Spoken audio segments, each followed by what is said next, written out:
মন রমজানে রই রোজার শেষে এলো খুশির ঈদ, তুই আপনাকে আজ বিলিয়ে দে মন আসমানি তাগিদ। কাজী নজরুল ইসলামের লেখা এই গান ছাড়া কিন্তু এখন আমাদের ঈদ হয় না। সঠিক। হ্যাঁ, ঈদই হয় না। ঈদের এই যে গানটা মূল আনন্দ সেটা মনে হয় এই গানকে কেন্দ্র করেই। হ্যাঁ, এবং কথা, গায়কী, তার সুর, কোথাও পারফেকশনের কোনো অভাব নাই। আচ্ছা, সেটা এখন আমরা কি এটাকে ভাইরাল গান বলবো? এটাও তো ভালো লেগেছে আমাদের। এখন এই গানটা আমরা যে শিশুকালে শুনেছি, আজকের দিনেও আমাদের কাছে এত প্রাসঙ্গিক মনে হয়। প্রাসঙ্গিক এবং সমানভাবেই আমাদের কাছে আকর্ষণ। সেটা তার কারণটা হচ্ছে আমাদের উৎসব, আমাদের জীবনাচার, ওই দিনটাকে গ্রহণ করবার যে আগ্রহ এবং আমাদের ভেতরে যে কল্পচিত্র আছে তার সঙ্গে ওই গানটা একেবারেই যুক্ত। আর যে গানগুলো ভাইরাল হয় সেগুলো অনেকটা আমরা গ্রহণ করি খাবারের মতো, আবার হজম করে আবার সেটাকে আমরা ত্যাগ করে দেওয়ার মতো। ওই গানগুলোর মতো এইগুলো আমরা গ্রহণ করি না দেখেই ফলে গানগুলোও ধ্বংস হয়ে যায়, স্মৃতির গহ্বরে হারিয়ে যায়, এরকম ভাইরাল ব্যক্তিও হারিয়ে যায়। কিন্তু যে গানের ভেতরে শক্তি আছে ওই গানটার মতো, ওমন রমজানের ওই রোজার শেষে গানের মতো, অথবা ও কি গাড়িয়াল ভাইয়ের মতো, অথবা ও কি ও বন্ধু কাজল ভোমরা রে, কোন দিন আসিবেন বন্ধু কয়া যান রে। আমরা এই গানটা আর একটু শুনি। নিশ্চয়ই।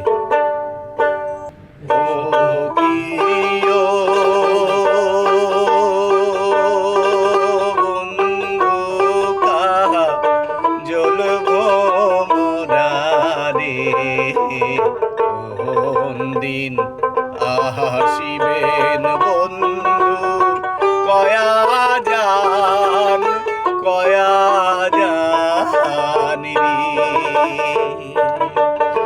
যদি বন্ধু যাবার চাও ঘাড়ের গামছা তুইয়া যাও রে,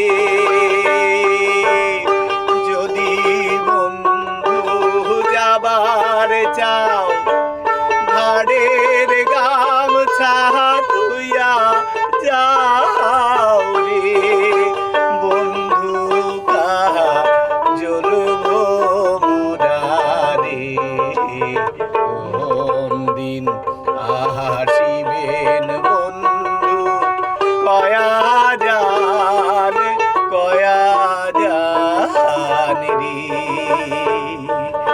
প্রথম বাংলাদেশ আমার শেষ বাংলাদেশ, জীবন বাংলাদেশ আমার মরণ বাংলাদেশ। প্রথম বাংলাদেশ আমার শেষ বাংলাদেশ, জীবন বাংলাদেশ আমার মরণ বাংলাদেশ। বাংলাদেশ বাংলাদেশ বাংলাদেশ বাংলাদেশ বাংলাদেশ বাংলাদেশ। যদিও আমি লোকসঙ্গীত করি, তবুও শিশুকালে এই গানটি গেয়েই বা গানটি পরিবেশন করে আমি প্রথম পুরস্কার পেয়েছিলাম। এই প্রথম পুরস্কার প্রাপ্তি এবং মানুষের প্রশংসা আমাকে আসলে সঙ্গীতের প্রতি আরও বেশি আকৃষ্ট করে।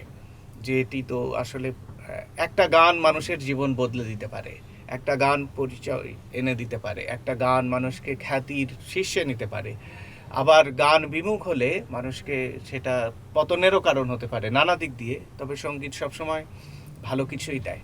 এই আর সেই সময় শুনেছিলাম আমার সেই গুরুর, তিনি বেশি দিন ছিলেন না গুরু, আমাদেরকে প্রথম শিখিয়েছিলেন, উনি একটি গান গেয়েছিলেন যে গান আমরা ওই ছোটবেলায় থেকেই শুনেছি।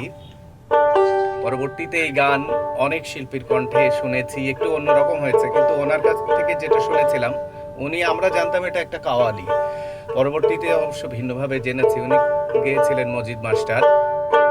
আমার হৃদয়েতে কাবা নয়নে মদিনা, হৃদয়েতে কাবা নয়নে মদিনা, ছেড়ে দে নৌকা মাঝি যাব মদিনা, আমায় ছেড়ে দে নৌকা মাঝি যাব মদিনা। লা ইলাহা ইল্লাল্লাহ লা ইলাহা ইল্লাল্লাহ মুহাম্মদ রাসূলুল্লাহ লা ইলাহা ইল্লাল্লাহ লা ইলাহা